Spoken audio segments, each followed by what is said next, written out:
silence heard around the world by the 11 players from Iran's national football team who chose not to sing along to the country's national anthem at the opening ceremonies of their game against England. What was clear is that this was a passive protest on the part of these players who have not been vocal about which way they stand, whether or not they support the demonstrators that have been taking to the streets across the country for 10 weeks straight now since the death of 22-year-old Mahsa Amini.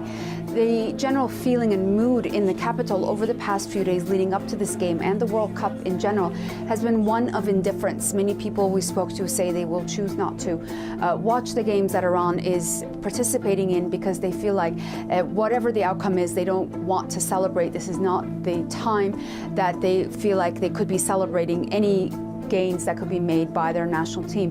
The issue also has been that there has been a lot of pressure on the players themselves by officials to not take sides when it comes to the demonstrations that have been ongoing.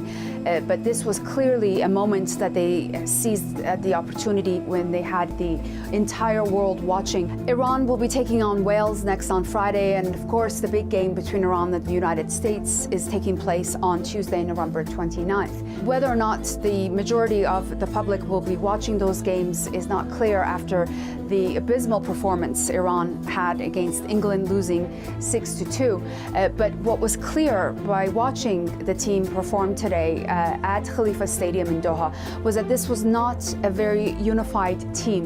They were not very focused. And many people I've spoken to here say that they are very much in doubt that the Iranian national team will be able to advance for the first time beyond the group round.